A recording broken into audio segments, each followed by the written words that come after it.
5 ওয়াক্ত নামাজের সময় মুয়াজ্জিন ডাকে আপনাকে? না না না, আল্লাহ ডাকে আল্লাহ।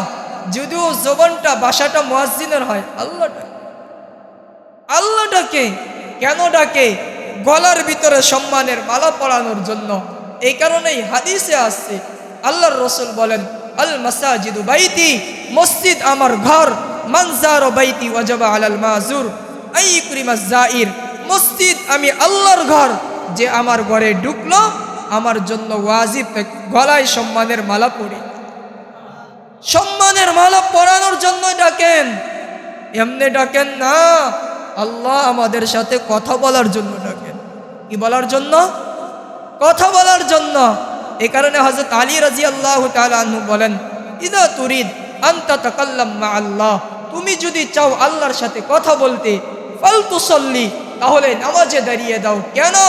ফাইনাল মুসাল্লি ইনাজি রব্বা হিনা সাল্লাহ, মুসল্লি নামাজে দাঁড়াইতে দেরি, আল্লাহর সাথে কথা হইতে দেরি না। আল্লাহ কথা বলার জন্য ডাকেন। ফজরের নামাজের সময় যখন আল্লাহ ডাকেন, ফজরের জোহরের সময় যখন আল্লাহ ডাকেন, তখন আল্লাহ যেন এই কারণেই ডাকেন, এই কথা বলেই, বান্দা সেই সকাল তুমি ফজরের নামাজ পড়লে, ফজরে আমার সাথে কথা হলো, এখন তো প্রায় দুপুর বাজতে চললো, এখনো পর্যন্ত কথা হলো না, কত ঘন্টা হয়ে গেল, বান্দা আয় না তোর সাথে একটু কথা বলি। আবার যখন আসরের সময় হয় তো আল্লাহ ডাকে, বান্দা সেই দুপুরে কথা হলো, এখন তো আসর হয়ে গেল, আয় না তোর সাথে কথা বলি। যখন মাগরিব হয় তো আল্লাহ বলে, বান্দা সেই আসরে কথা হলো, এখন তো মাগরিবি হয়ে গেল, আয় না একটু কথা বলি। যখন এশার হয় তো আল্লাহ বলতে থাকে, বান্দা সেই মাগরিবে কথা হলো, এখন তো এশা হতে চললো, ঘুমাইতে চললি, কাল সকাল তো আমি উঠাইলে উঠবি, নতুবা তো উঠানোর আর কোনো সুযোগও হবে না, তুই তো উঠবি না, বান্দা আয় না শেষমেশ তোর সাথে একটু কথা বইলা রে, আয়। যখন ফজর হয় তখন আল্লাহ বলে, বান্দা সেই রাত্রে কথা হলো, দীর্ঘ সময় পার হয়ে গেল, কথা তো হইল না, বান্দা আয় না তোর সাথে একটু কথা বল। আল্লাহ আমাদেরকে কথা বলার জন্য ডাকেন। যত মানুষ মরে, মিশকাত শরীফের 1 নম্বর খণ্ডে হাদিসও আছে, বাবু ইসবাতু আযাবিল কবর, এ অধ্যায়ে এ হাদিস বুখারীতে আছে। প্রথম খণ্ডে মানুষ যখন মরবে তো কবরে আল্লাহর রসুলকে তার সামনে পেশ করা হবে, বলা হবে, মান হাদার রাজুল আল্লাযী বুইসা ফীকুম, এই যে লোক দেখো, ইশারা দিয়া এই লোককে দেখানো হবে। ওই সময় আজ যদি আকর্ষণের পাত্র হতাম আল্লাহর রসুলের কাছে, তাহলে তো স্বপ্ন যুগে ও সময় দেখানোর আগেই রসুল দেখা দিয়ে দিতেন। এখনো তো দেখতে পারলাম না। যদি দেখতে পারতাম এই ছোট্ট হায়াতটায়, তো কবরে যখন রসুলকে সামনে আনা হইত, ওই সময় তো আল্লাহর রসুলও আমাকে দেখে হাসতেন, আমিও দেখে হাসতাম। আরে কাকে কি বুঝাও, আমিও তো রসুলকে চিনি, উনিও তো আমাকে চিনেন। হাই মেরে দোস্ত, আমরা আকর্ষণের পাত্র হইনি, হতে পারি নাই আকর্ষণের পাত্র। যদি হতাম এমনই হতো। কেউ যদি আল্লাহর রসুলের কাছে আকর্ষণের পাত্র হয়, তাহলে কি হয় জানেন? হাদিসে আছে, তিরমিজি শরীফের 1 নম্বর খণ্ডে হাদিস, আল্লাহর রসুল সাল্লাল্লাহু আলাইহি ওয়াসাল্লাম বলেন, যে বান্দা বান্দি যখন আল্লাহর রসুলের কাছে আকর্ষণের পাত্র হয়, তো আল্লাহ হযরত জিবরিল আলাইহিস সালামকে ডাকেন, ডাইকা বলেন, জিবরিল, আমি আল্লাহ অমুকের ছেলে অমুককে ভালোবাসি, ও আমার কাছে বড় আকর্ষণের পাত্র, কাজেই ফাহিব্বু, তুমিও তাকে ভালোবাসো। জিবরিল আমিন ভালোবাসা আরম্ভ করে, আকাশের ভিতরে এলান দিতে থাকে, ইয়া আহলাস সামাওয়াত, ও আকাশবাসী, শোনো শোনো, ইন্নাল্লাহ ওয়া আনা ইহিব্বু ফুলান ইবনে ফুলান, আল্লাহ এবং আমি জিবরিল অমুকের ছেলে অমুককে ভালোবাসি, কাজেই ফাহিব্বু, তোমরা আকাশবাসী যারা আছো তোমরাও তাকে ভালোবাসো। আকাশবাসীও তাকে ভালোবাসা আরম্ভ করে। যখন আকাশবাসীর ভালোবাসা শেষ হয় তো আকাশের ফেরেশতারা তো আবার জমিনে আসে। কি বলেন, আসে না? আসে তো প্রতিদিন সকাল সন্ধ্যা। যখন আসে আকাশ থেকে জমিনে, জমিনবাসীদেরকে বলে, ইয়া আহলাল আরদ ইন্নাল্লাহ ওয়া জিবরিল ওয়া আহলুস সামাওয়াতি ওয়াল আরদ ইউহিব্বুনাহুম। ও জমিনবাসী শোনো শোনো, আল্লাহ, জিবরিল, আমরা আকাশবাসী সবাই অমুকের ছেলে অমুককে ভালোবাসি। ফাহিব্বুন, কাজেই ফাহিব্বুহু, তোমরাও তাকে ভালোবাসতে থাকো। এরপরের বাক্য ফায়ানজিলু মানজিলাতাল কবুল, তখনই আল্লাহ তাকে দুনিয়াতে একটা গ্রহণযোগ্যতা দিয়ে দেন। বান্দা আকর্ষণের পাত্র এত হয়, আল্লাহর কাছে তো হয়, মাখলুকের কাছে পর্যন্ত আকর্ষণের পাত্র হয়ে যায়। মাখলুকের কাছে কেমন আকর্ষণের পাত্র? খোলেন আপনি তাফসীর ইবনে কাসির।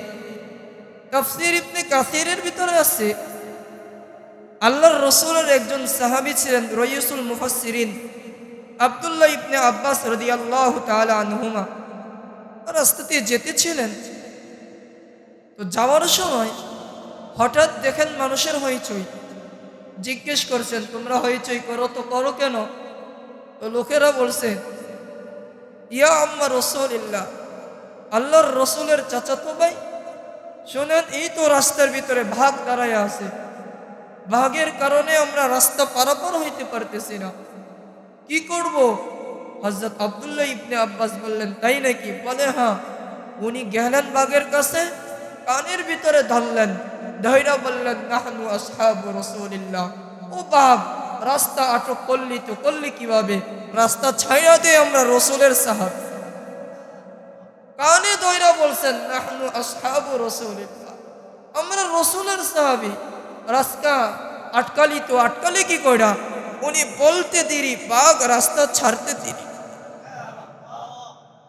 ওনারা আকর্ষণের পাত্র হয়েছে। আল্লাহর রসুলের আরেকজন সাহাবী ছিলেন হযরত ওমর। হযরত ওমর রাদিয়াল্লাহু তাআলা আনহুর জামানায় মিসরের গভর্নর ছিলেন আমর ইবনুল আস রাদিয়াল্লাহু তাআলা আনহু। উনি চিঠি পাঠাইছে হযরত ওমরের কাছে, খলিফাতুল মুসলিমিন, মিসরের নদী তো শুকিয়ে গেল, পানি তো নাই, মিসরের মানুষ তো পানির জন্য হাহাকার করতেছে, পানি কি করব? হযরত ওমর রাদিয়াল্লাহু তাআলা আনহু বলছেন, আনো একটা খাতা, আনো কলম। আনছে খাতা, আনছে কলম। উনি লেখা শুরু করলেন, বিসমিল্লাহির রহমানির রহিম, মিন ওমর ইবনুল খাত্তাব ইলা নীলি মিসর। আল্লাহর নামে শুরু করলাম, ওমর ইবনুল খাত্তাবের পক্ষ থেকে, হযরত ওমরের পক্ষ থেকে মিসরের নীল নদীর প্রতি এই চিঠি। মানুষ নীল নদের কাছে চিঠি দিতেছে। এরপরে কঠিন বাক্য ছিল, উনি লিখে দিয়েছেন, ইন কুনতা তাজরি বিআমরিল্লাহ ফাআজরি, ও নদী, যদি তুমি আল্লাহর হুকুমেই চলো, আল্লাহর হুকুমেই যদি চলো, ফাআজরি, তাহলে তুমি চলতে থাকো। ওয়া ইন কুনতা তাজরি বিনফসিক, আর যদি মনে করো নিজ ক্ষমতায় চলো, আল্লাহর ক্ষমতায় না, ফালা হাজাতা লানা বিক, তাহলে তোর মতো পানির আমাদের দরকার নেই। লিখা দিয়েছেন কথা। লোকজন তো অবাক হয়ে গেছে, কাফেররা অবাক হয়ে গেছে, আরে এটা কেমন ওমর, পানির উপরে চিঠি লিখে নাকি কেউ? পাগল হয়ে গেল। তো সবাই ভাবছে দেখবো আজকে কাহিনী কি ঘটে। নীল নদের পাড়ের ভিতরে সবাই দাঁড়াইয়া গেছে। হযরত ওমর ইবনুল খাত্তাবের চিঠি হযরত আমর ইবনুল আস নদীর ভিতরে ফেলছে, ফেলতে দেরি, পানি আসতে দেরি না। এই যে পানি আসা শুরু হয়েছে, আজও নীল নদী বিদ্যমান, এখনো পানি শুকায়। ওনারা আল্লাহর কাছে গ্রহণযোগ্য হয়েছেন, আকর্ষণের পাত্র ছিলেন, বিজয় হয়েছে। শুধু এতটুকুই না, হ্যাঁ, আমি ওমরের শান কেমনে শোনাবো আপনাদেরকে। হযরত ওমরের শান তাফসীর ইবনে কাসিরের ভিতরে আরো আছে, সূরা বনী ইসরাঈলের ব্যাখ্যায় আছে, ওনার জমানায় একবার মদিনাতে ভূমিকম্প হয়েছে। খবর পড়ছে হযরত ওমর রাদিয়াল্লাহু তাআলা আনহু সাথে সাথে জমিনের ভিতরে পা দিয়ে একটা টোকা দিয়েছেন, এক টোকা দিয়ে বলে দিয়েছেন, ইয়াল আরদ, এক টোকায় বলে দিয়েছেন, ও জমিন, উসকুনিল আরদ, জমিন নাচিস কেন, জানিস না এই জমিনে রসুল শোয়া বন্ধ হয়ে যা। আঙ্গুলের খোঁচা লাগতে দেরি, জমিনের ভূমিকম্প বন্ধ হইতে দেরি। উমর তো এমন, ওনার জমানায় একবার মদিনায় আগুন লাগিয়ে গেছে, তো সবাই অবাক হয়েছে, সবাই দৌড়ে গেছে ওমরের কাছে, বলছেন ওমর আগুন তো লাগছে, করবো কি? হযরত ওমর বলছেন, শোনো, বিমা কাসাবাত আইদিন নাস, আগুন লাগার কারণ আমাদের গুনাহ। কি? আমাদের গুনাহ। আজ দুনিয়াতে যা হইতেছে, যত আযাব আসতেছে, যত গজব আসতেছে, আপনি ভূমিকম্প বলেন আর কুফফারে কুরাইশ কাফেরদের হাতের মার খাওয়া বলেন, যা আসতেছে সব আমাদের গুনার কারণ। গুনাহ যারা করে, নাফরমানি যারা করে, জানা উচিত গুনাহ কাউকে সুখ দেয় না, গুনাহ কাউকে ইজ্জত দেয় না। গুনাহ মানুষের কয়েক ক্ষতি করে। এক নম্বর, গুনাহগারের দুনিয়াতে ইজ্জত থাকে না, মরার পরও তার কোনো ইজ্জত থাকে না। দুনিয়াতেও গুনাহগার কুকুর শুকরের চাইতে খারাপ, মরার পরও কুকুর শুকরের চাইতে খারাপ। নতুবা আল্লাহ কেন বলবেন উলাইকা কাল আনআম বাল হুম আযাল? কেন বলবেন আল্লাহ? হযরত ওমর বলছেন আমাদের গুনার কারণে। সাথে সাথে বলছেন আনো খাতা, আনছেন খাতা, লিখা দিছেন, আর বলছেন এই চিঠিটা আগুনের কাছে ফেলে দিও। ওনার চিঠি আগুনে ফেলতে দেরি, সাথে সাথে মদিনার আগুন নিভতে দেরি। না, আক্রোশনের পাত্র ছিল। কেউ যদি আক্রোশনের পাত্র হয়, আগুন কেন, পানিও তার কথা মানতে বাধ্য। পানির উপর দিয়ে পার হয়ে যাবে, পায়ের তলায় এক ফুটো পানিও লাগবে না, এক ফুটো। শাহজালাল ইয়ামানি রহমতুল্লাহ আলাইহি যখন ইয়ামান দেশ থেকে সিলেটে আসতেছিলেন, এই খবর যখন রাজা গোরগোবিন্দর কানে পড়ছে, তো ও সৈন্য সামন্ত যারা আছে এদেরকে হুকুম দিছে, আর নদীর মাল্লামাঝি যারা আছে এদেরকে বলে দিছে, সাবধান, নৌকা যা আছে সব ডিঙ্গি উপরে উঠাইয়া ফেলো, নতুবা খবর আছে তোমাদের। সবাই উপরে উঠিয়ে ফেলছেন। শাহজালাল রহমতুল্লাহ আলাইহি সিলেটের যে সুরমা নদী আরে আয়সা দাঁড়াইছেন, কোনো রকমের বিচলিত হন নাই। সঙ্গী সাথীরা বলতেছিলেন, হুজুর আমরা তো নদীর এপারে, সুরমার এপারে, গোর গোবিন্দর পাশার তো সুরমার উপারে নৌকা ছাড়া যাবো তো যাবো কি করে, কেমনে যাব? শাহজালাল রহমতুল্লাহ আলাইহি বলতেছিলেন, চিন্তার কারণ নাই, এক কাজ করো, জায়নামাজ সাথে আছে তো? বলে আছে। আছে তো সাথে গামছা? বলে আছে। জায়নামাজটা বিছাইয়া দাও। সুরমা নদীতে শাহজালাল রহমতুল্লাহ আলাইহি আগে জায়নামাজ বিছাইয়া দিয়েছেন, বিসমিল্লাহ বলে বিছাইয়া দিয়েছেন। সাথী সঙ্গী যারা ছিলেন ওনারাও বিছাইয়া দিয়েছেন। নৌকা যে পরিমাণ দ্রুত গতিতে চলে, এর চাইতে দ্রুত গতিতে ওনাদের জায়নামাজ চলতেছিল, এর চাইতে দ্রুত গতিতে। ওদিকটা গোর গোবিন্দর সৈন্য যারা আছে এরা দৃশ্যটা দেখতেছিল, অবাক হইতেছিল।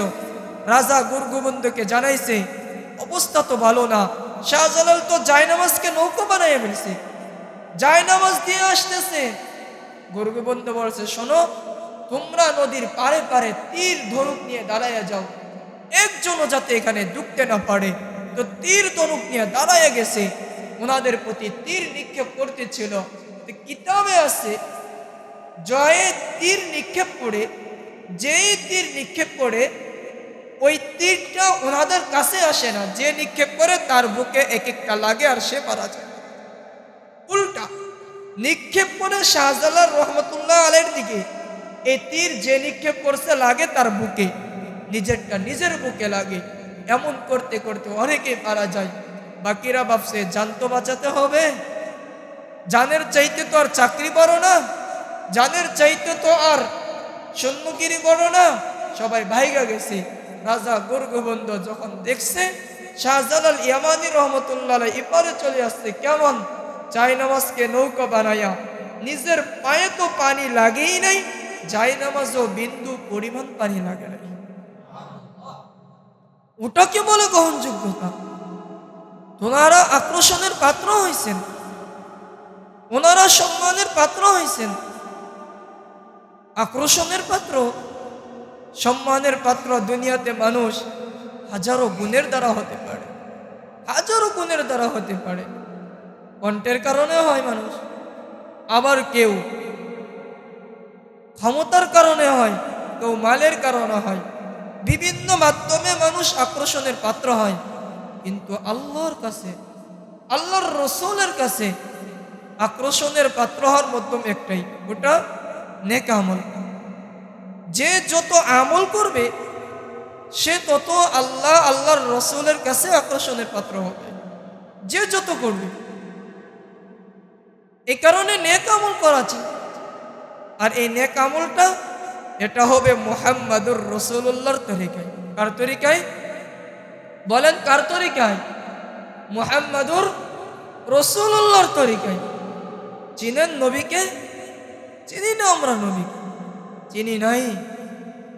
ভাই মেরে দোস্ত, আল্লাহর রসুলকে একদিন আবু তালেব বলতেছিল, বাতিজা তোমার যে এরকম মর্যাদা হবে, এরকম পজিশন হবে আমি আগ থেকেই জানি। তো রসুল বলছেন, চাচা জানলেন তো? জানলেন কি করা? যে বলতেছিল আবু তালিব, কিছু শুই না কিছু দেখা। তো বলছেন কি শুনছেন, কি দেখছেন? আবু তালেব বলতেছিলেন, কোনটা বলবো? বলে আগে শোনাটাই বলেন। আবু তালেব বলে, শোনো বাতিজা, তুমি যেদিন তোমার মার ঘরে আসতেছিলে ওই দিন তোমার মার কুপিতে আগুন তৈল ছিল না, বিদায় পুরো ঘরটা বড় অন্ধকার ছিল। তুমি আসতে দেরি দুনিয়াতে, আসার সাথে সাথে শুধু তোমার মার ঘর না, পুরা আরব জগৎটা আলোয় আলোকিত হয়ে গেছে তোমার আলোতে। দুনিয়াতে যত বাচ্চা আসে সবাই দুর্গন্ধ ছড়াইতেই ছড়াইতেই আসে, আর তুমি যখন আসছিলা তখন শুধু সুগন্ধ ছড়াইতেছিলে। কেমন? কান্নাল মিসকা ইয়াফুর, এমন মনে হইতেছিল যেন মেশক অম্বরের সুগ্রাণকে ছাইরা দিছে। তোমার এই সুগন্ধি পুরো মোহিত জগৎকে আরো মোহিত করতেছিল। দুনিয়াতে যত বাচ্চা আসে সবাই ময়লা নিয়ে আসে, কিন্তু তুমি যখন আসতো মার পেট থেকে, কে যেন তোমার মার পেটে তোমাকে ওয়াশ করে দিছে, একটু ময়লাও ছিল না। যত বাচ্চা আসে সবার নাভি দুনিয়াতে কাটা হয়, কিন্তু তোমার নাভি কে যেন মার পেটেই কেটে দিছে। মাকতুসুররা মাখতুনান, সমস্ত বাচ্চাদের খতনা দুনিয়াতে হয়, তোমার খতনা কে যেন তোমার মার পেটের ভিতরে করে দিছে। ভাতিজা তুমি দুনিয়াতে আসছো, আইসাই দীর্ঘ এক সেজদায় পড়ে গেছো, সেজদা থেকে মাথা উঠেছ, তাশাহুদের শুরুতে বসছো, এরপরে শাহাদাত আঙ্গুল দ্বারা কি যেন ইশারা করে বলছো। তোমার মা বলতে পারে না, কিছুক্ষণ পরে তোমার মা তোমাকে কোলে নিছে। কোলে নিতে দেরি, উপর থেকে আকাশটা ফাটতে দেরি না, তোমার মার ঘরের ছাদটা আইটা গেছে, উপর থেকে আওয়াজ আসছে, গাইবু হাদা তিফ, এই বাচ্চাকে অদৃশ্য করে ফেল, এই বাচ্চাকে গায়েব করে ফেল। এরপরে আবার একথাও আছে, শোনো শোনো, এই বাচ্চাকে গায়েব করলেই হবে না, তুফু মাশারিকাল আরদি ওয়া মাগারিবাহা, এই বাচ্চাকে পুরা পূর্ব প্রাচ্য পুরা দুনিয়া ঘুরাইয়া আনো। লিয়ালামাল খালক বিইসমিহি ওয়া নাতিহি ওয়া সিফাতিহি, যাতে পুরা জগৎ তার নাম দেখা, তার গুণ দেখা, তার শান দেখা তাকে চিনতে পারে। কারণ আরবের নিয়ম আর নীতি ছিল, বাচ্চা হইলেই বাইতুল্লাহর চৌকাটে রাখতেন, ওটা ওনাদের নীতি ছিল। সকালেই, কাল সকালেই তাকে বাইতুল্লাহর চৌকাটে রাখবে। যদি তাকে না চিনলো তাহলে খবর আছে। আবু তালেব বলে, বাতিজা, পরবর্তী দিন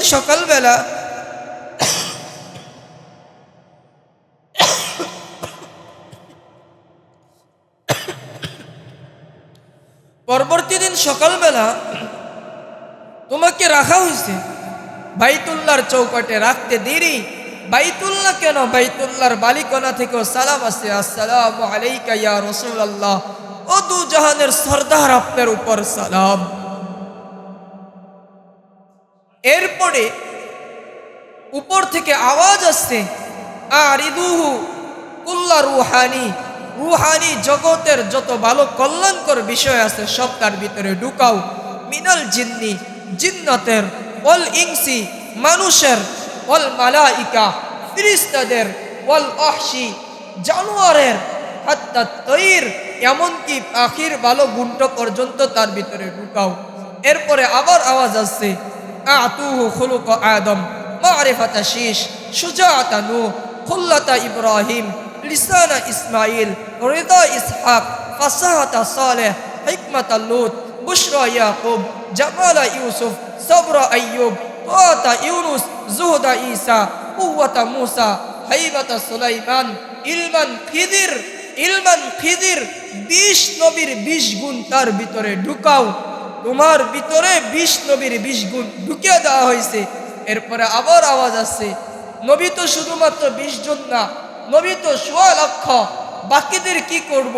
তো আল্লাহ বলছেন, অগমিদুহু ফি জামি আখলাকিন নবিয়িন, 1.5 লক্ষ নবীর ভালো গুণের ভিতরে তাকে ঢুকাইয়া দাও, ঢুকাইয়া দাও তাকে।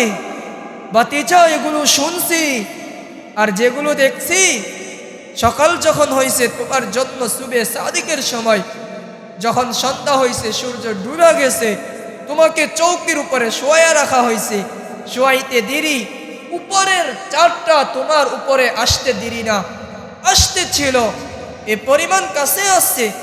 খশিতু আইয়াকা আলাইক, দিলে দিলে বড় ভয় পাইছি, চিৎকার দিয়ে ফেললাম, ভাবলাম যে মনে হয় চারটা তোমার উপরে পড়ে যাবে, এত কাছে আসছে। একদিনের বাচ্চা ছিলে তুমি, হাত পা এভাবে নাড়াচাড়া করতেছিলে, তো দেখতেছিলাম চারটা উপর থেকে তোমার হাত পায়ের ইশারায় চারটাও এরকম উপরের দিকে নাচতেছিল, ডান্স করতেছিল। আল্লাহর রসুল বলে, চাচা জানেন চাঁদ কি বলতেছিল? আবু তালেব বলে, তা তো জানি না। বলে, শোনেন শোনেন, চাঁদ তখন আমাকে ইগন্নিনি ওয়া ইউহাকিনি ওয়া ইয়ামনাউনি মিনাল বুকা, আমাকে গান শোনাইতেছিল, ওয়া ইউহাকিনি ছন্দ শোনাইতেছিল, ওয়া ইয়ামনাউনি মিনাল বুকা, কান্না থেকে বাধা দিতেছিল, বারণ করতেছিল যাতে আমি কাঁদলে আমার মার কষ্ট না হয়। ওই নবী চিনি নাই আমরা। কেমন ছিলেন? হযরত আনাস রাদিয়াল্লাহু তাআলা আনহু, ওনার একটা দস্তরখান ছিল। উনি আল্লাহর রসুলের বড় একজন খাদেম ছিলেন, 10 বছরের খাদিম। হযরত আনাস রাদিয়াল্লাহু তাআলা আনহুর এক দস্তরখান ছিল। উনি যখন খানা খাইতেন, ওই দস্তরখানের ভিতরে হাত মুছতেন, খানা খাওয়ার পরে ওটা আগুন দিয়ে সাফ করতেন, ধুইতেন না। সাহাবায়ে কেরাম জিজ্ঞেস করছে, আনাস, এই জাদু শিখলে কোত্থেকে? কখনো তো এমন দেখি নাই, আগুনে দিলে তো আগুনে পুইরা ফেলে, তোমাকে তো পড়লো না। আনাস, তোমার দস্তর পড়ে না তো পড়ে না কেন? হযরত আনাস বলছেন, শোনো, এটা আমার জাদু না। আল্লাহর রসুল একদিন আল্লাহর রসুল আমার এই দস্তরখানে খানা খেয়েছিলেন, খানা খাইয়া হাতটা মুছে দিছেন। মুছার পর থেকে আজও পর্যন্ত আমি কোনোদিন এটা পানি দিয়ে ধুই না, এটা সব সময় আগুনে দেই, আগুনে আমার দস্তরখান পড়ে না। আগুনে কি করে না? অথচ আগুনের গুণ হলো পুড়ে ফেলা। তখন বলছিলেন, শোনো, রসুলের হাত যেই দস্তরখানে লাগে ওই দস্তরখান পড়ে কি করে? হাতের বরকত, রসুলের হাতের ছোঁয়া লাগছে, তো দস্তরখানের জন্য আগুনে পোড়া হারাম হয়ে গেছে। ভাই মেরে দোস্ত, এই জীবনটা যদি রসুলের রঙে রঙিন করি, এই জীবনও কখনো আগুনে পড়বে না, পড়বে না জীবন, পড়বে না শরীর। সাহাবায়ে কেরাম, আল্লাহর রসুল শোয়া ছিলেন, তো তাকাইয়া দেখেন রসুলের মাথার পাশে কিছু গাছ ছিল, ওগুলো দৌড়াই আসতেছিল মানুষের মতো, হাইটা হাইটা আসতেছিলেন। আবার কিছুক্ষণ পরে ঘুমন্ত অবস্থায় গাছগুলো মানুষের মতো হাইটা হাইটা নিজ জায়গায় চলে গেছে। সাহাবাই কেরাম রসুলকে জিজ্ঞেস করছে, হাবিব বুঝলাম না তো, এগুলো আসলো আবার হাইটা হাইটা চলে গেল, কারণ কি? রসুল বলতেছিলেন, শোনো, গাছগুলো আমার থেকে দূরে ছিল, বিদায় আমাকে দেখতে ছিল বটে, কিন্তু তাদের মন ভরতে ছিল না। এ কারণে আল্লাহর কাছে দোয়া করছে, মালিক রসুল তো তোমার, দেখতে তো মনে চায়, আমরা তো দূরে, যাইতে তো পারি না, অনুমতি দেন না একটু গিয়ে দেখে আসি। মন তো ভরে না। আল্লাহ গাছকে অনুমতি দিয়েছেন, গাছ মানুষের মতো হাইটা আসছে, আমাকে দেখছে, তাদের মন ভরছে, পরে তারা ফিরে গেছে। ওই নবী, যে নবীর জন্য গাধা পর্যন্ত পাগল ছিলেন। গাধা, বুখারী শরীফের 2 নম্বর খণ্ডের হাদিস আছে, কিতাবুল মাগাজিতে খাইবরের যুদ্ধের আলোচনা আছে। ওখানে খাইবরের যুদ্ধে আল্লাহর রসুল একটা গাধা পেয়েছিলেন গনিমতের মাল হিসাবে। তার নাম ছিল ইয়াফুর। নাম কি বলেন না? নাম ছিল ইয়াফুর। ওই গাধাটাকে রসুল খুব মোহাব্বত করতেন। ওই গাধার মাধ্যমে সাহাবায়ে কেরামদেরকে ডাকাইতেন। আল্লাহর রসুল যখন কোনো সাহাবীকে ডাকতেন, ওই গাধাটা ওই সাহাবীর বাড়িতে যাইতেন, দৌড়ায়া গিয়ে দরজার ভিতরে মাথা দিয়ে আঘাত করতেন। তো রসুল সাহাবায়ে কেরাম বুঝতেন, গাধা আঘাত করছে মানে রসুল আছে, রসুল আমাদেরকে তালাশ করছে, ডাকছেন, রসুলের কাছে ফিরে চলতেন। যেদিন আল্লাহর রসুল ইন্তিকাল করেন, আল্লাহর রসুলের ইন্তিকালের পরে যখন আল্লাহর রসুলকে দাফন দেওয়া শেষ হয়ে যায়, ওই দিন থেকে নিয়ে 3 থেকে 4 দিন পর্যন্ত গাধা বিন্দু পরিমাণ পানিও পান করে নেই, বিন্দু পরিমাণ লোকমা একটা ঘাসও ভক্ষণ করে নেই, এমনকি বিন্দু পরিমাণ সময়ের জন্য ঘুমায়ও নেই। রসুলের মহাব্বত, ঘুমায়ও নেই বিন্দু পরিমাণ, শুধু কাঁদতেছিল, চোখ বেয়ে বেয়ে পানি পড়তেছিল। সাহাবা আসছে এটাকে পানি দেওয়ার জন্য, গাধার সামনে পানি দিছে, গাধা পান করে না, ঘাস দেয় খায় না, শুধু কাঁদে আর কাঁদে। 3 থেকে 4 দিন পরে না খাইতে খাইতে যখন আস্তে আস্তে জীর্ণ শীর্ণ হয়ে যায়, এক পর্যায়ে জঙ্গলের দিকে রওয়ানা, দৌড় দিছে। সাহাবায়ে কেরাম তাকিয়ে দেখতেছিলেন, যাই তো যাই কোথায়, তো তাকাইয়া দেখেন ওটা জঙ্গলের দিকে দৌড়। জঙ্গলে গেছে, কূপের পারে দাঁড়াইছে, সামনের 2টা পা উপরের দিকে দিয়া যেন বলছে, মালিক মালিক, যেই জমিনের খাদ্য আপনার হাবিব খায় না, ওই জমিনের খাদ্য আমি ভক্ষণ করি তো করি কি করে? জমিনের পানি আপনার হাবিব পান করে না, ওই জমিনের পানি আমি পান করি তো করি কি কইরা? হাবিব, আমার পিঠের ভিতরে নবী চড়ছে, আমি চাই না আমার এই পিঠের ভিতরে কেউ চড়ুক। মালিক, আমার পরে আমার যেই জমিনে রসুল নাই, ওই জমিনে আমি থাকতে চাই না। বলছে, লাফ দিয়া পানির ভিতরে পইরা নিজের জীবন দিয়েছে।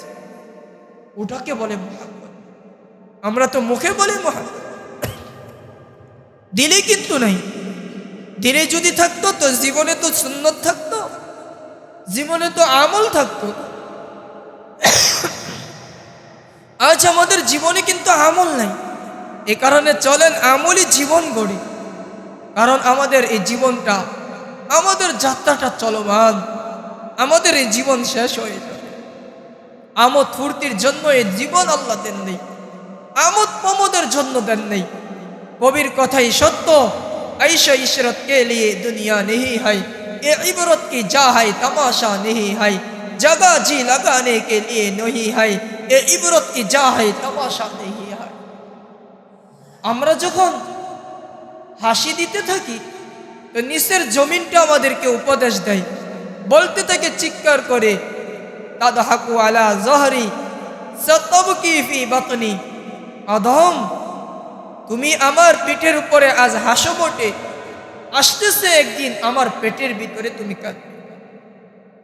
আবার যখন হাসিতে একেবারে অট্ট হাসি দিয়ে ফেলি, তখন জমিন বলতে থাকে তাসুররুকা আলা জহরি সাতাহজিনু ফি বাতনি, আজ তুমি আমার পিঠের উপরে দাঁত খিলখিল করে হাসো, শোনো শোনো, আসতেছে একদিন ওই সময় তুমি দুঃখের সাগরে হাবুডুবু খাবে, ওই সাগর থেকে উঠানোর মতো কেউ থাকবে না।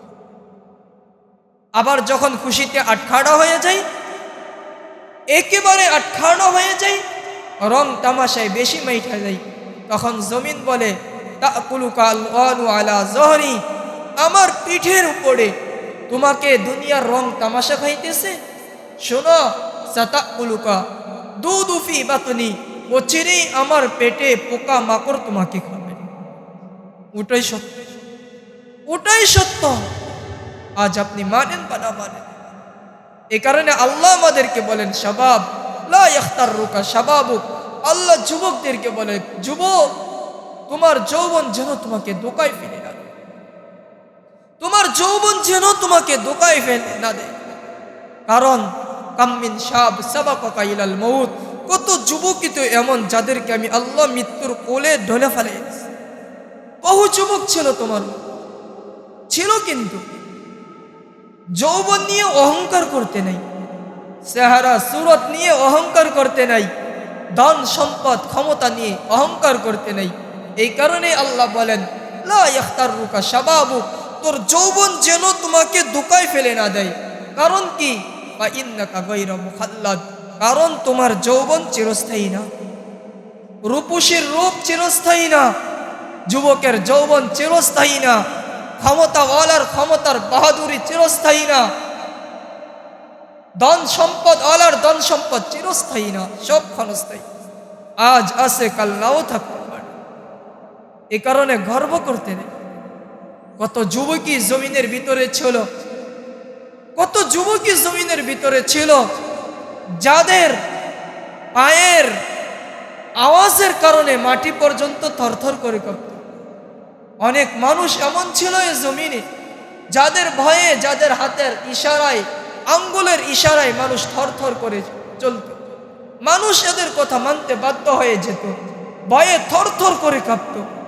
আজ তারা কোথায়? তাদের সৌন্দর্য কোথায়? যারা সৌন্দর্যের বাহাদুরি করত, সৌন্দর্যকে নিয়ে গর্ব করত, অহংকার করত।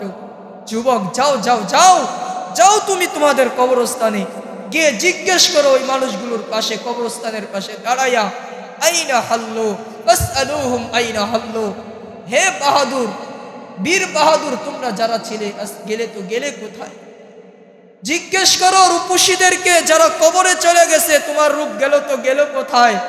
জিজ্ঞেস করো ধনওয়ালাকে, জিজ্ঞেস করো ক্ষমতাওয়ালাকে, তোমার ক্ষমতা গেল তো গেল কোথায়? জানি তারা উত্তর দিতে পারবে না। যদি দিত এতটুকুই দিত, ইনতাকাল্লা মিন দারিল গুরুর ইলা দারিল গরবা, চলে আসছি দোকার ঘর থেকে এক অপরিচিত ঘরে, যেখান থেকে না কোনো খবর দেওয়া যায় না কোনো খবর নেওয়া যায়, ওখান থেকে খবর নেওয়াও যায় না দেওয়াও যায়। কি কবরস্থানে আমরা যাই, কেউ সন্তান বলে ডাক দেয়, বাবা তো এখানেই শোয়া, বাবা তো কবরের পাশে শোয়া, আমি তো বাবার মাথার পাশে দাঁড়িয়ে আছি, বাবা কিছু বলে? না না না, কিচ্ছু বলে না, জবাব দেওয়ার কোনো সুযোগ নেই। যদি দিত এটাই বলতো যে শোনো, ইনতাকাল্লা মিন দারিল গুরুর ইলা দারিল গোরাবা, দোকার ঘর থেকে বেরিয়ে আসছি অপরিচিতের ঘরে, যেখান থেকে কোনো খবর দেওয়া দেয় না দেওয়া যায়। কারণ গর্ব অহংকার করতে নাই। অনেক যুবক এমন আছে যারা যুবকের চেহারা দেখায়া অনেক নারী, অনেক যুবতীর ঘুম, আরামের ঘুমকে হারাম করে দিছে। আবার অনেক যুবতী এমন আছে যারা নিজের রূপের বাহার দেখায়া অনেক যুবকের আরামের ঘুমকে হারাম করে দিছে। অনেক যুবতীর যৌবন দেখা, রূপ দেখা যুবক বিষের বোতল হাতের ভিতরে নিয়ে পানির মতো ঢক ঢক করে নিজের জীবন দিয়ে দিছে।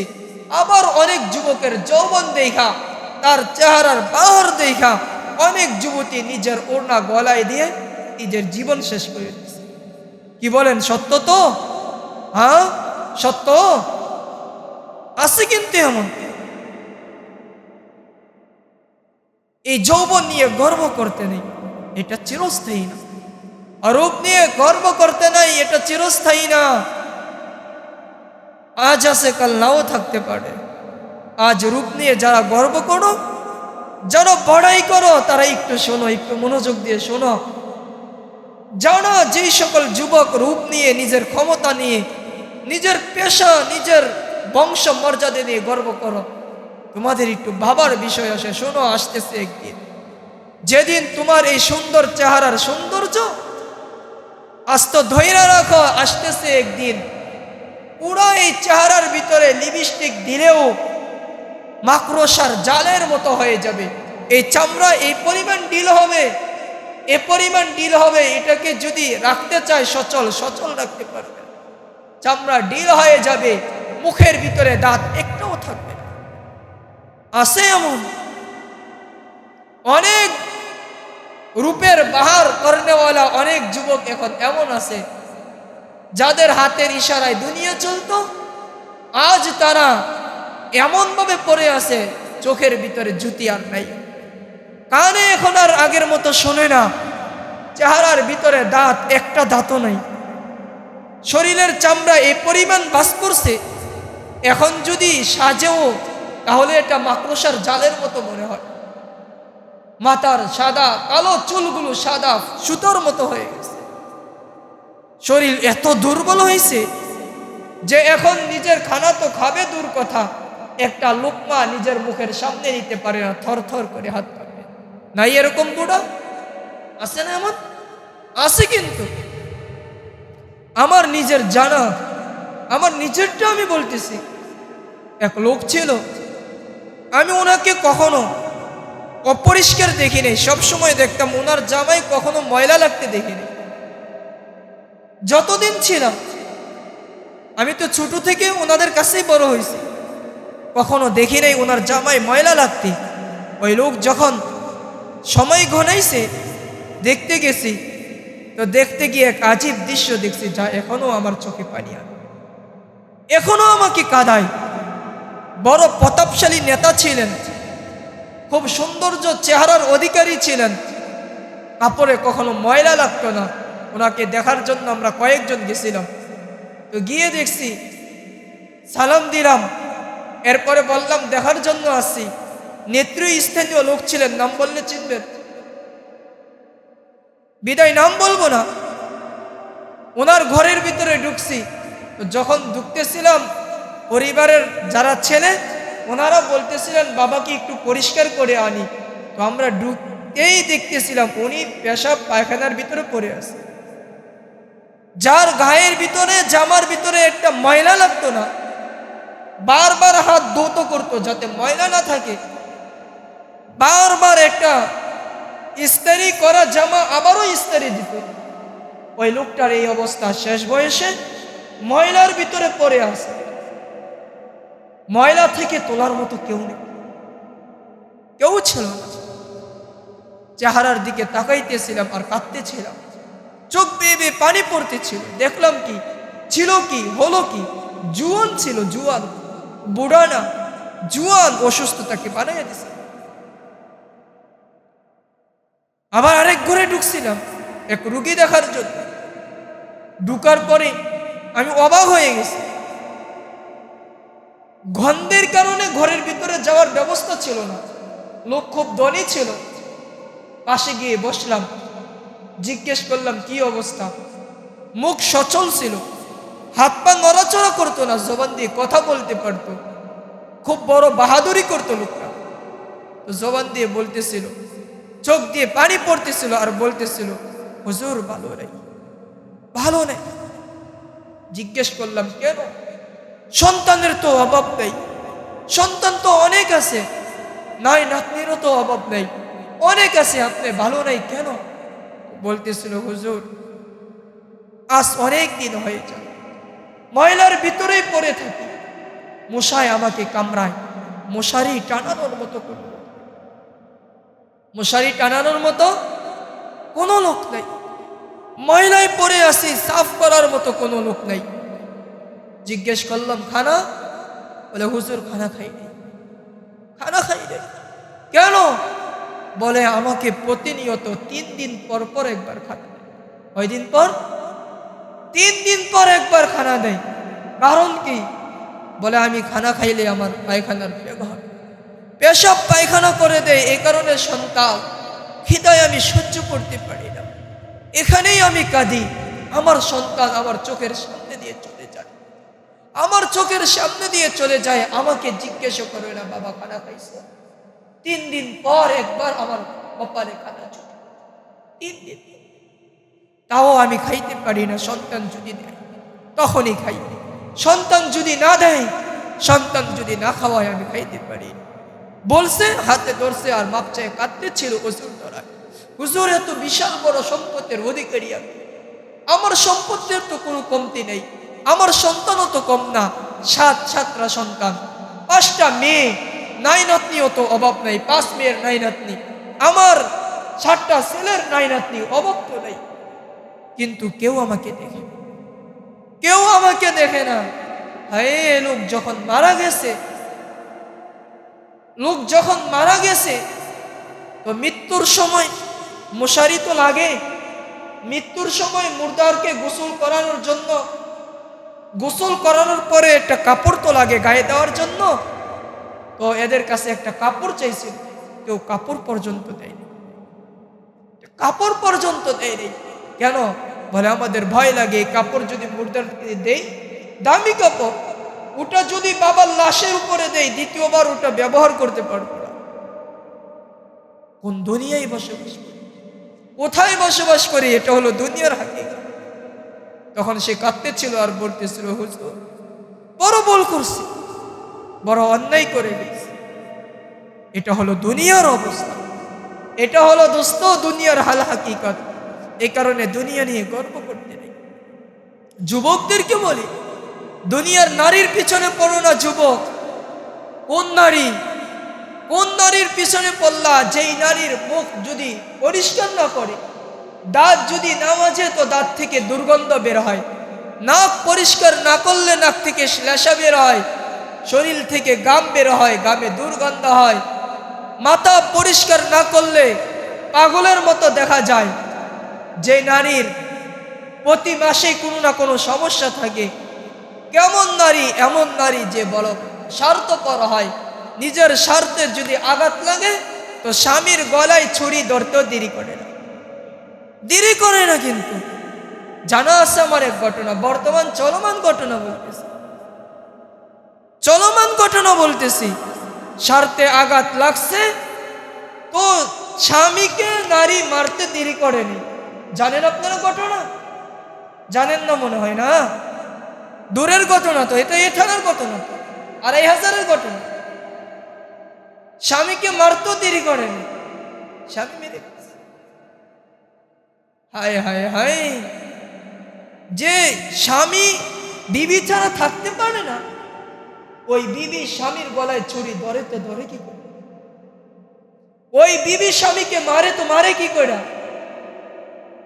আরেক সন্তানের ঘটনা আমার জানা আছে, বাবাকে মারার জন্য, বাবাকে মারার জন্য ইফতারি করতেছিল। ইফতারির পূর্বক্ষণে দেখে যে ওখান থেকে দুর্গন্ধ আসে, জিজ্ঞেস করছে এটা দুর্গন্ধ কেন? তো বিবি ইফতার সামনে নিয়েছে, ও বলতেছিল দুর্গন্ধ তো আমার কাছেও মনে হয়। দুইটাই কেউ খায় নাই, পরে খবর নিয়ে দেখছে সন্তান ইফতারির ভিতরে বিষ মিশ্রিত করছে। এই রমজানের ঘটনা বলতেছে, আপন সন্তান কসম খোদা, বাস্তব ঘটনা বলতেছে। মিডিয়ায় চলে যাবে তো বিদায় কারো নাম বলতেছি না, বাস্তব ঘটনা বলতাম। এটা হলো দুনিয়ার অবস্থা। যুবক, কোন নারীর পিছনে পড়লা? যে নারীর দাঁত পরিষ্কার না করলে দাঁত থেকে দুর্গন্ধ বের হয়, চোখ থেকে কেতুর বের হয়, মাথা পরিষ্কার না করলে জঙ্গলের মতো হয়ে যায়, আস্তে আস্তে নিজের যৌবন ক্ষমতা কমতে থাকে, স্বার্থের ভিতরে আঘাত লাগলে তোমাকে জবাই করতে দেরি করে না। ওই নারীর আল্লাহ রাইখা দিছে এক নারী। কেমন নারী? যাদের শরীর থেকে গাম বের হবে না, যাদের শরীর থেকে কোনো দুর্গন্ধ বের হবে না। কি বের হবে? যেই শরীর থেকে গাম যদি বের হয়, ওগুলো থেকে মেশক অম্বরের সুঘ্রাণ বের হবে। রাইখা দিছে এক নারী, যেই নারীদের দাঁত পরিষ্কার করা লাগবে না। নারীদের দাঁত কেমন সুন্দর হবে! তো আল্লাহর রাসূল বলেন, লাউ দহিকা আলা দুনিয়া লাতানাওয়ারাতিদ দুনিয়া কুল্লা, যদি দুনিয়াতে একবার হাসি দেয়, একটা দাঁত বের করে পুরো দুনিয়াটা আলোকিত হয়ে যায়। দাঁত পরিষ্কার করা লাগবে না, রাইখা দিছে আল্লাহ এক নারী, এদের মুখের ভিতরে কখনো পরিষ্কার করা লাগবে না, দুর্গন্ধ থাকবে না।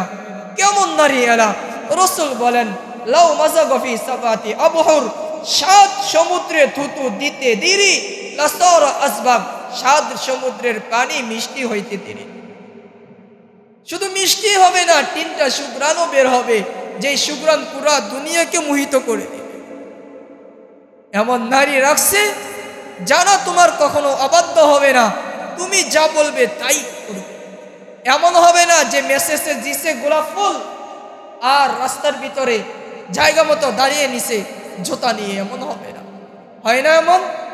হয়তো এমন মেসেজ দিছে আসো, অনেক মহাব্বত করি, ভালোবাসি, আবার জায়গা মতো আরো 10-12 জন নিয়ে দাঁড়ায় আছে যে তুই আসবি আর তোর গলায় ছুরির আঘাতে তোকে জবাই করবে। আছে না এমন? মিন্নির ঘটনা তো ভুলে গেছেন মনে হয় না? মিন্নির ঘটনা ভুলে গেছেন। মেসেজে বলছিল আমি তোমাকে অমুক অমুক, আমি বললাম না, বলছিল অমুক জায়গায় এসে সাক্ষাৎ করো। তো সাক্ষাৎ করতে গেছে, সাক্ষাৎ করতে দেরি, তার জান যাইতে দেরি, জবাই করে দিছে। এমন নারী হবে না, রাখছে আল্লাহ জান্নাতে। আমরা জান্নাত বুঝি না। জান্নাত যদি বুঝতাম তো পাগল হয়ে যেতাম। জান্নাত যদি বুঝতাম, জান্নাতের জন্য বেহুশ হয়ে যেতাম, দেওয়ানা হয়ে যেতাম। জান্নাতে আল্লাহ যেই গাছ রাখছেন ওটা কাঠের তৈরি হবে না। ভাই মেরে দোস্ত, কাঠের গাছের আমরুপালি যদি এত মিষ্টি হয়, গাছের আমরুপালি দেখলে যদি জিহ্বার ভিতরে পানি আসে, সোনার গাছের আমরুপালির মিষ্টি কত হবে ভাবেন। দুনিয়াতে এক ফল আছে, যেই ফলের ভিতরে 7 রকম ঘ্রাণ, 7 রকমের স্বাদ এবং 7 রকমের কালার। এক ফল আছে দুনিয়াতে, এখনো আছে। জান্নাতের ভিতরে 60টাকে আল্লাহ একটা শূন্য লাগাইয়া 70-এ পরিণত করবেন। এমন ফল দিবেন যেই ফল থেকে 70 রকমের ঘ্রাণ বের হবে, 70 রকমের স্বাদ হবে এবং 70 রকমের কালার বের হবে। আল্লাহ জান্নাতে যে নারী দিবেন, একটা সময় এমন হবে তার মনে আসবে যে দুনিয়ার নাচ গানের কথা। দুনিয়াতে তো অনেক নাচ হয়েছে, অনেক গান হয়েছে, আমরা তো কখনো নাচিও নাই, গাইও নাই, দেখিও নাই। মনে আসতে দেরি, পায়ের নিচ থেকে 2 জন, মাথার উপর থেকে 2 জন, 2 জন করে 4 জন, 4 জনের 8 পা, 8 পায়ে ঝংকার বের হবে আর বলবে আল্লাহর বান্দা নাচ দেখবে? বলবে হ্যাঁ মনে তো চাই, দিনেও তো দেখি নাই। বলবে তাহলে শোনো, কথা বলবে, সামনের 2 জন পায়ের দিকে আসবে, পায়ের 2 জন মাথার দিকে যাইতে থাকবে, 8 পায়ে 8 লক্ষ কালারের ঝংকার বের হবে। এমন কালার হবে যেই কালার একবার বের হয়েছে, দ্বিতীয় তৃতীয়বার আর কোনো লিপটাই হবে না। এক টানা 40 বছর এই নাচ দেখতেই থাকবে, দেখতেই থাকবে, এরপরও মন ভরবে না। 40 বছর পরে জান্নাতের হুর তার গালে চিমটি দিয়ে বলবে আল্লাহর ওলি শুধু নাচই দেখবে, গানই শুনবে, আর কিচ্ছু নাই, চলো তোমাকে দেখাইয়া দেই কামরার ভিতরে, চলো আমার ভিতরে কি আছে। রাইখা দিছে আল্লাহ। ওই নারীর জন্য যুবক পাগল হবে। জীবন যদি দিতে হয় ওই নারীর জন্য দাও, জান্নাতের নারীর জন্য, দুনিয়ার স্বার্থপর নারীর জন্য। দুনিয়ার নারী বড় স্বার্থপর, দুনিয়ার যুবক বড় স্বার্থপর। এই কারণে জান্নাতের দিকে চলি, জান্নাত আমরা চিনি না। যে নারী আল্লাহ দিবেন এদের হাঁটু পর্যন্ত হবে মস্ক দিয়া, কোমর পর্যন্ত আম্বর দিয়া, এদের যে কাঁধ পর্যন্ত হবে মেশক আম্বর দিয়া, এদের চেহারাটা হবে হোয়াইট কাপ। প্রতিদিন 70 বার তারা কাপড় চেঞ্জ করবে, 70 বার। এত সুন্দর হবে, রাসূল বলেন লাউ কাশাবা সাকাইলা গাবাদু শামস, যদি দুনিয়ার আলোতে নিজের পায়ের গোছাটা প্রকাশ করে দিত, সূর্যের আলো বিলীন হয়ে যাবে। যদি জিন্দার সাথে কথা বলে, জিন্দা লোক কলজা ভাইটা মারা যাবে। মুর্দারের সাথে কথা বলতে দেরি, জিন্দা হয়ে দাঁড়াইতে দেরি। যুবক পাগল হইছে কোন নারীর পিছনে? যদি পাগল হও তো জান্নাতের নারীর পিছনে পাগল। যদি দিল দিতে চাও ওই নারীর জন্য দিল দাও, পাগল হইতে চাইলে ওই নারীর জন্য।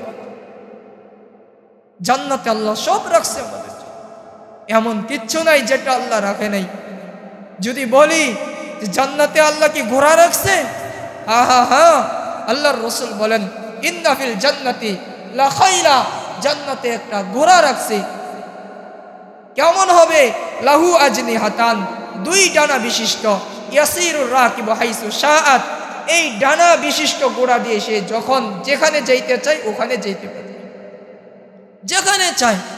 কারণ জান্নাতীদেরকে আল্লাহ তাআলা এক একটা বিশাল বড় বড় তালা দিবেন।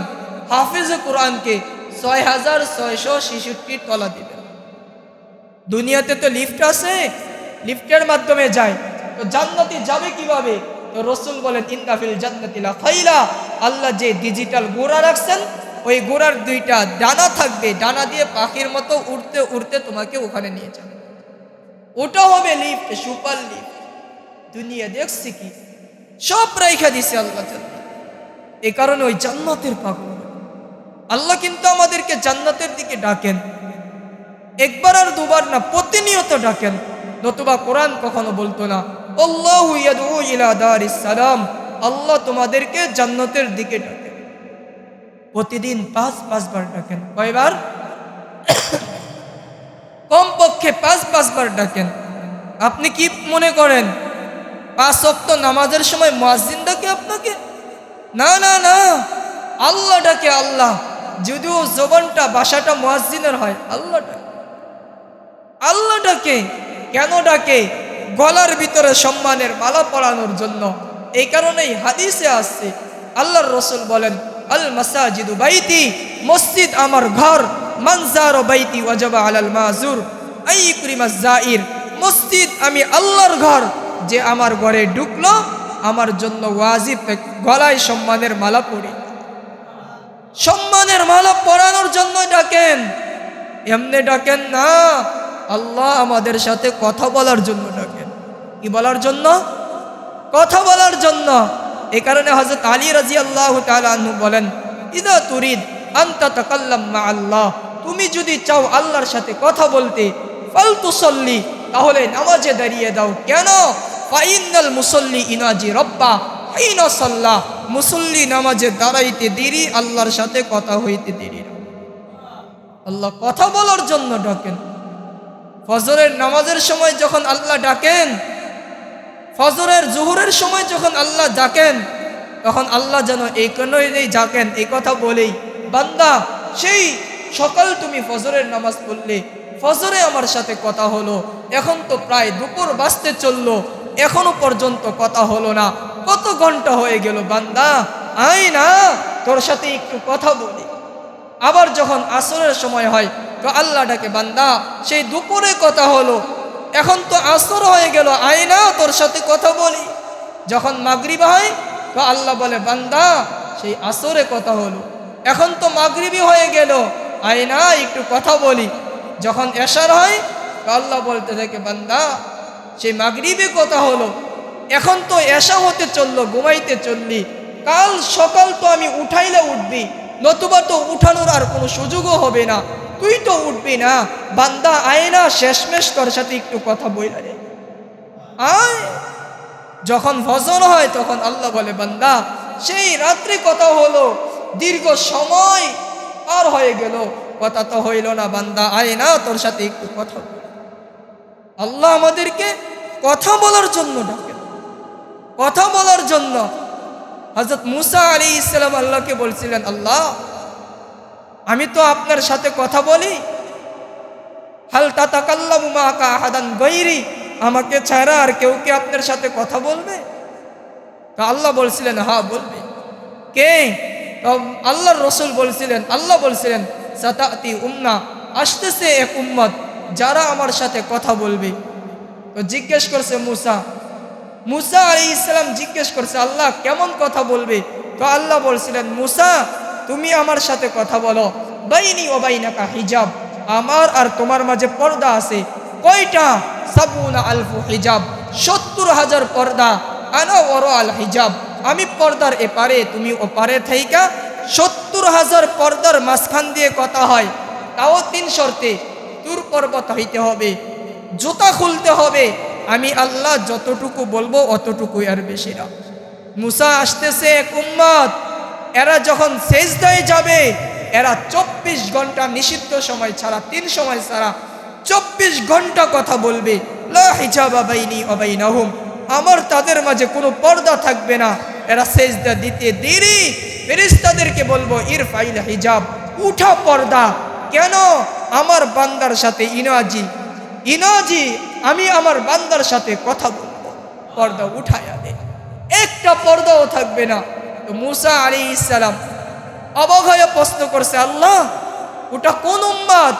তো আল্লাহ বলছিলেন, শোনো, আসতেছে এক উম্মত, উম্মতু মুহাম্মদ, উম্মতু হাম্মাদুন, উম্মতু মারহুমিন, উম্মতু মুহাম্মদ, উম্মতু আহমদ, হামিদ, মাহমুদ, কাসিম, আকিব, ফাতিহ, হাশির, রশিদ, বাশির, নাদির, দাইন, শাফিন, হাদিন, মাহদিন, মাহিন, মুনজিন, নাহিন, রসুল, নবিয়ুন, উম্মিয়ুন, থামিয়ুন, হাশিমিয়ুন, কুরশিয়ুন, আবতাহিয়ুন, আজিজুন, হারিসুন, আলাইকুম রউফুর রহিম, তোহা মুজতবা, কাসিম, মুরতাদা, হামিম, মুস্তাফা, ইয়াসিন, আউলা, মুজাম্মিলুন, ওলিয়ুন, মুদ্দাসসিরুন, মাতিন, মুসাদ্দিকুন, তাইয়িবুন, নাসিরুন, আমিন, হিজাজিয়ুন, তুরাজিয়ুন, কুরশিয়ুন, মুদরিয়ুন, নবিয়ুত তাওবা, হাফিজুন, কামিলুন, সাদিকুন, আমিন, আব্দুল্লাহ, কালিমুল্লাহ, হাবিবুল্লাহ, সফিউল্লাহ, খলিলুল্লাহ, খাতিমুল আম্বিয়া, হাসিব, করিব, শাকুর, মুক্তাসিদ, রসুলুর রহমা, কবিয়ুন, খফিয়ুন, মামুমুন, মালুমুন, হাক্কুন, মুবিন, আউয়ালুন, আখিরুন, ইতিমুন, কারিমুন, খাতিমুর রসুল, সাইয়্যিদুন, সিরাজুম মুনির, মুহাররমুন, মুকাররমুন, মুবাশশিরুন, মুযাক্কির, মুতাহহির, করিব, খলিল, মাদউবুন, জাওয়াদুন, আদিলুন, শাহিরুন, শাহিদুন, রসুলুল মালাহিম। মুসা আসতেছে এক উম্মত 99 সিফাতের অধিকারী আমার নবী মুহাম্মদুর রাসূলুল্লাহ আমার সাথে কথা বলবে, কোনো পর্দা থাকবে না। হাই মেরে দোস্ত, নামাজের জন্য আল্লাহ আমাদেরকে ডাকতে থাকেন, প্রতিনিয়ত আল্লাহ আমাদেরকে ডাকেন। আল্লাহ তো শুধু আল্লাহ না, 99 পদের অধিকারী। কয় পদ? 99 পদের অধিকারী। 5 ওয়াক্ত তো ডাকেনি। আবার একটা সময় হয়, নিজম সময়, যখন সবাই ঘুমাইয়া থাকে, যখন সবাই ঘুমাইয়া থাকে তখনও আল্লাহ ঘুমান না। কি আল্লাহ ঘুমান? লা তাখুযুহু সিনাতু ওয়ালা নাওম। আল্লাহ বলে, বান্দা আমি ঘুমাই না, আমার তন্দ্রাও নাই, নিন্দ্রাও নাই। আল্লাহকে যদি প্রশ্ন করি, মালিক সবাই তো ঘুমাইয়া গেল, নেতাও ঘুমায়, নেত্রীও ঘুমায়, রাজা প্রজা, নারী পুরুষ, মুসলিম অমুসলিম সবাই ঘুমায়, আল্লাহ ঘুমায় না। আল্লাহকে যদি বলি, মালিক যেই নেতার পিছনে সারাটা জীবন দিল, যেই নেতার জন্য নিজের জান দিত পরোয়া করি না, যেই নেতার পিছনে ঘুরঘুর করে সময় দেই, যেই নেতাকে সময় দিতেছে নিয়মিত, আপনাকে 5-12 ডাকতে পারি না, মালিক ওই নেতা তো আমাকে রাইখা ঘুমায়, আপনি কেন ঘুমান না? তো রব কি বলতে থাকে জানেন? তো মালিক বলতে থাকে, বান্দা আমি যদি ঘুমায়া যাই আর তুই যদি আমাকে ডাকিস আর বিপদে পড়িস আর বলিস আল্লাহ মাফ করে দে না, তো তোর ডাকের পাহারাদারি কে করবে? আমি যদি ঘুমায়া যাই, তুই যখন ঘুমায়া থাকবি তখন তোর নাকের ভিতর দিয়ে যদি কোনো পোকা মাকড় ঢুইকা যায়, তোর কানের ভিতর দিয়ে যদি কোনো পোকা মাকড় ঢুইকা যায়, তোর ক্ষতি করে, তোর এই পাহারাদারিটা কে করবে? চিনি নাই আল্লাহ, চিনি না আমরা আল্লাহ, চিনি না আমরা আল্লাহ। আল্লাহ আল্লাহ আল্লাহ এমন দয়ার মালিক আল্লাহ। প্রতিদিন আমাদেরকে ভোর রাত্রে ডাকতে থাকে, প্রতিদিন ডাকে। যদি বলি মালিক ডাকেন কেন? তো আল্লাহ বলে, বান্দা উহাইব্বুক, তুই জানিস না তুই আমারে ভালোবাসোস বা না বাসোস? তুই আমাকে সারাদিন ডাকিস বা না ডাকিস, বান্দা আমি আল্লাহ তো তোরে ডাকতে চাই, তোকে ছাড়া তো আমার ভাল লাগে না। আমি তো তোরে মোহাব্বত করি, তোকে মাফ করার জন্য। যুবতী যুবককে ফোন দিতে দেরি, রিপ্লাই দিতে কিন্তু দেরি হয় না। কি দেরি হয়? রিপ্লাই দিতে দেরি হয় না। এটা আপনারা মুরব্বীরা বুঝবেন না, যুবকরা ভালো বুঝবে। ফোন দিতে দেরি, রিপ্লাই দিতে দেরি করে না। কেন? ওই যুবতী রাগ করবে যদি কখনো ভুল হয়েও যায়, রিপ্লাই দিতে পারলো না, 3 থেকে 4টা মিস কলও আসে, রিপ্লাই না দিতে পারে, পরে আবার মাফ চায়, আমার ভুল হয়ে গেছে, আমার কি হয়েছে, আমার ভুল হয়ে গেছে, আমি রিপ্লাই দিতে পারি নাই। হাই মেরে দোস্ত, আল্লাহ তো একবার না, প্রতিনিয়ত তো 6 বার 5 বার তো আসেই, ভোর রাত্র আল্লাহ ডাকতে থাকেন, প্রতিদিন কমপক্ষে 6 বার আল্লাহ ডাকেন, অথচ একবারও তো আল্লাহর ডাকে সাড়া দিলাম না। আছে না এমন? এক ওয়াক্ত নামাজও পড়ে না, একবারও আল্লাহকে আল্লাহ বলে ডাকে না। এ কারণেই তো আজকে আমাদের এই দুরবস্থা। আমার তো বুঝে আসে না, মুসলমানদের দুরবস্থা হবে তো হবে কেন? প্রতিদিন 5 বার তো আমরা পড়তেছি গায়রিল মাগদুবি আলাইহিম ওয়ালাদ-দাল্লিন, 32 বার আল্লাহর কাছে দোয়া করতেছি, মালিক ইহুদিদের হাতে যাতে আমরা মারি না খাই, মালিক নাসারাদের হাতে যাতে আমরা মারি না খাই। কয়বার? প্রতিনিয়ত ইমামের মাধ্যমে হোক নিজেরা হোক 32 বার আল্লাহকে বলতেছি, আল্লাহ নাসারাদের মার থেকে বাঁচান, আল্লাহ ইহুদিদের হাতের থেকে আমাদেরকে বাঁচান। ওই আমরা কি নিরাপদ? কি বলেন নিরাপদ? যদি নিরাপদ হইতাম আমরা তো ঈদ করলাম, গাজার মুসলমানদের কি অবস্থা? গাজার মুসলমান, ইরাকের মুসলমানরা এত নির্যাতিত কেন? মুয়াজ্জিন আজানের ভিতরে কান্না করে কেন? মুয়াজ্জিন আজানের ভিতরে কান্নার সুর তুলতেছে, আল্লাহু আকবার বলে আর কান্না করে। কেন কান্না করে? আমার তো যুগ বিয়োগে মিলে না, আমার তো বুঝে আসে না। এমন জমিন যেই ইরাকের ভিতরে, যেই জমিনের ভিতরে ইব্রাহিম খলিলুল্লাহ শোয়া, ইব্রাহিম আলাইহিস সালামের মতো নবী শোয়া, ইত্তাখাযাল্লাহু ইব্রাহিমা খলিলা, যাকে আল্লাহ খলিল বানাইছেন। আরেকদিকে ও মুসা কাল্লামাল্লাহু তাকলিমা, মুসা আলাইহিস সালাম শোয়া। জলিলুল কদর 2 নবী 2 দিকে শোয়া, 70 জন নবী যেই ইরাকের ভূমিতে শোয়া, যেই ফিলিস্তিনে 70 জন নবী শোয়া। ওই জমিনের ভিতরে বোমা ফাটে তো ফাটে কি কইরা? যেই জমিনের ভিতরে পীরানে পীর শায়েখ আব্দুল কাদের জিলানী রহমতুল্লাহি আলাইহি শোয়া, যেই জমিনের ভিতরে হযরত আলী ওনার ছেলে হাসান রাদিয়াল্লাহু তাআলা আনহুমা ওনারা শোয়া, যেই জমিনের ভিতরে 100 মতো সাহাবায়ে কেরাম শোয়া, ওই জমিনের ভিতরে বোম ফাটে তো ফাটে কি কইরা? আমার তো বুঝে আসে না। সম্মান তো মুসলমানদের জন্য ছিল, এত দোয়া এত কান্না, এখনো মুসলমান নির্যাতিত কেন, নিষ্পেষিত কেন? একটাই কারণ, আমরা মুসলমান হয়ে বাস করতেছি। কি হয়ে বাস করতেছি না? মুসলমান হয়ে বাস করতেছি না। যদি মুসলমান হয়ে বাস করতাম তাহলে ঈদগুলো কয়দিন? মাত্র তো কয়েকদিন। আজকে মুসল্লি এত কম কেন? এত কম হওয়ার উচিত ছিল। মাগরিবের নামাজে মুসল্লি এত কম কেন? এখন ফজরের নামাজে মুসল্লি আগের মতো না কম? বলেন কম কেন? উচিত তো ছিল যে পুরো মসজিদ পড়ে যাওয়া, উচিত তো ছিল আল্লাহকে আল্লাহ বলে ডাক দেওয়া, উচিত তো ছিল যে সারা জীবন যা করছি, রমজান তো গেছে, রোজা তো রাখছি, রমজান তো গেছে, তারাবি তো পড়ছি, আল্লাহ তো রমজানের উসিলায় মাফ করে দিছেন, এখন থেকে আর এক ওয়াক্ত নামাজ ছাড়বো না। কি এটা উচিত ছিল না? কিন্তু শুনছি কয়জন, মানছি কয়জন? কিন্তু ভাবার বিষয়। এ কারণে আজকে আজাব, এই কারণে আজকে গজব। যদি আমরা ভাবতাম, আমরা চিন্তা করতাম, তাহলে কিন্তু এমনটা হতো না। আজ ভাবি না, চিন্তা করি না, বিদায় একের পর এক আল্লাহ আমাদেরকে আযাব দিতেছে, একের পর এক আল্লাহ আমাদেরকে গজব দিতেছে। এই কারণে এখনো সময় আছে, চলেন আল্লাহর দিকে ফিরি। আর দিকে আল্লাহর দিকে ফিরি। 1000 বৎসরের গুনাহ যদি হয় আর আল্লাহকে আল্লাহ বলে ডাক দেয়, আল্লাহ মাফ করে দেয়।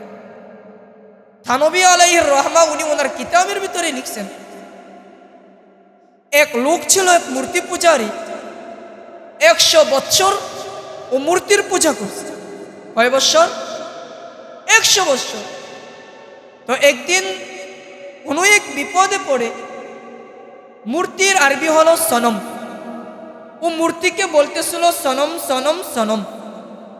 তো কোনো একদিন বলে ফেলছে সমাদ। কি বলছে? আল্লাহর 99 নামের একটা নাম হলো সমাদ। কুল হু আল্লাহু আহাদ আল্লাহু। তো ভুলে বের হয়ে গেছে। সমাদ বের হইতে দেরি, উপর থেকে আওয়াজ আসতে দেরি না। উপর থেকে আওয়াজ আসছে, লাব্বাইক ইয়া আব্দি উতলুব মা তুরিদ।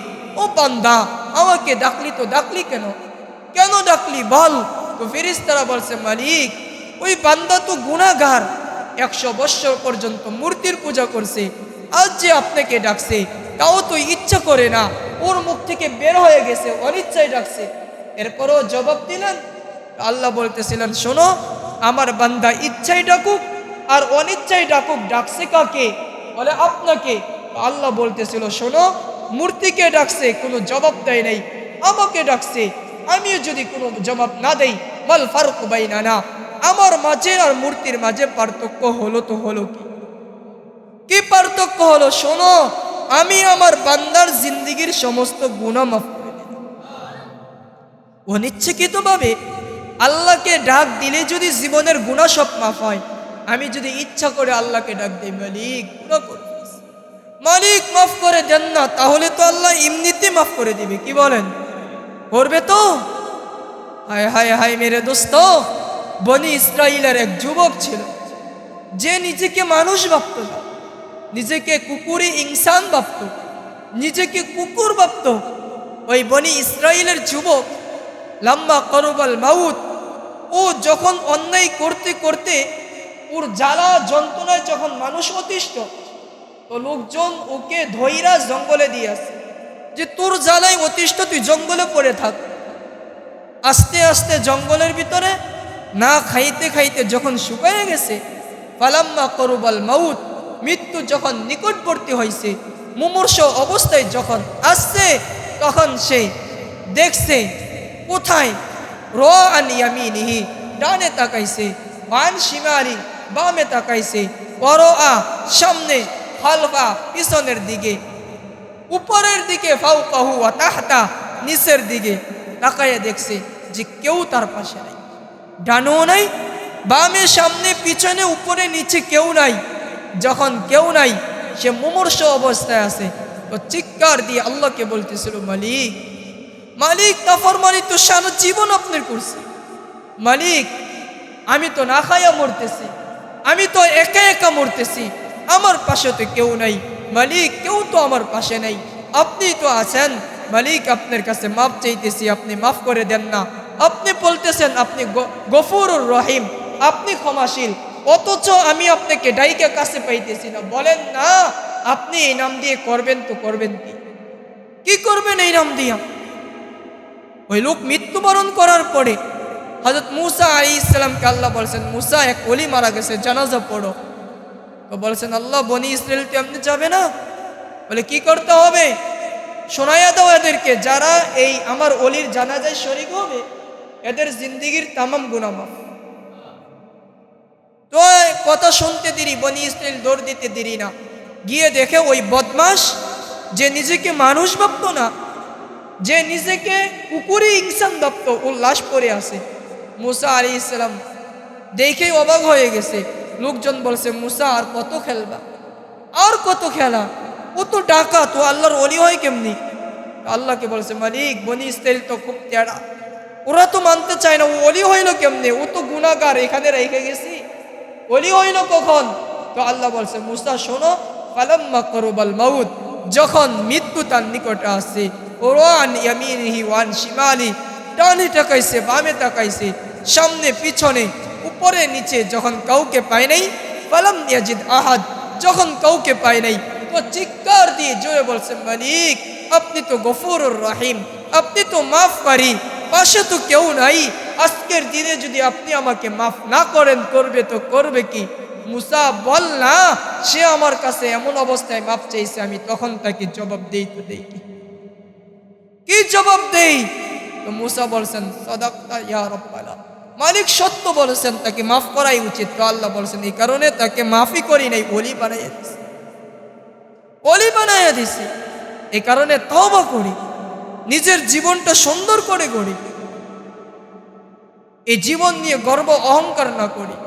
এমনও হতে পারে আমার শরীরটা, আমার দেহটা, এটা মানুষের পায়খানার জায়গা হতে পারে। ঘটনার ভিতরে আসছে কিতাবে দুই ভাই ঝগড়া লাগতেছিল। তো এক দেওয়াল নিয়ে, লাগে না, দেওয়াল নিয়ে ঝগড়া লাগছে। তো এক ভাই বলতেছিল ওটা আমার, আরেক ভাই বলে দালান ঘর আমার। দুই ভাইয়ের ভিতরে ঝগড়া, কাছে কেউ নেই। ঠিক এমন সময় দেওয়াল থেকে আল্লাহ জবান খুলে দিছে, দেওয়াল থেকে আওয়াজ আসতেছিল, শোনো আমি তোমাদের কারণে, আমি তোমাদের কারণে। তোরা অবাক হয়ে গেছে, ডানে বামে তো কেউ নাই, কে জবাব দেয়? তাকাইয়া দেখে দেওয়ালের একটা ইট তার সাথে কথা বলতেছে, বলতেছে আমি তোমাদের কারণে। তো বলছে কেন? তো বলছে শোনো, আমি তোমারও না তোমার ভাইয়েরও না, আমি এক অত্যাচারী প্রতাপশালী বাদশার চোখ। বলছে তুমি বাদশার চোখ, এখানে আসলে কিভাবে? তো বলছে শোনো, প্রতাপশালী বাদশা যখন মৃত্যুবরণ যখন করছে, আর যখন তাকে দাফন কাফন করা হয়েছে, তার কবরটা ছিল একটা ইট খোলার পাশে। বিদায় তার লাশটা গহিলা পয়সা যখন শেষ হয়ে গেছে, একবার ভূমিকম্প আসছিল, ভূমিকম্পের নিচের মাটিগুলো উপরে নিয়ে আসছে, উপরের গুলো নিচে নিয়ে এসে, আর যখন নিচের মাটি উপরে আসছে, বাতাসে উড়াইতে উড়াইতে ওটাকে ইট খোলায় নিয়ে গেছে। আর ইটের বাটায় যাওয়ার পরে আমি ছিলাম বাদশার চোখের অংশ, ওটাকে ইটে পরিণত করা হয়েছে, ওই ইট দিয়ে তোমার দেওয়া হতে পারে? তখন দুইজন চিৎকার দিয়ে বলছে দুনিয়া আমাদের দরকার, দুনিয়া আমাদের দরকার নাই। এই কারণে দোস্ত অহংকার করতে নাই, কারণ আমার ক্ষমতাও চিরস্থায়ী না, আমার সৌন্দর্য চিরস্থায়ী না, আমার রূপ লাবণ্য কিচ্ছুই চিরস্থায়ী না। এই কারণে চলেন এই ছোট্ট জীবনটা আল্লাহর কাছে আকর্ষণের পাত্র হই, আল্লাহর রসুলের কাছে আকর্ষণের পাত্র হই। কি রাজি ইনশাআল্লাহ? রাজি আছি তো ইনশাআল্লাহ? এই কারণে খুব বেশি বেশি আমল করব। আল্লাহ আমাদের সবাইকে এই ছোট্ট জীবনটায় নেক আমল করে নেকভাবে জীবনটা করার তৌফিক দান করেন। ওমা আলাইনা ইল্লাল বালাগ।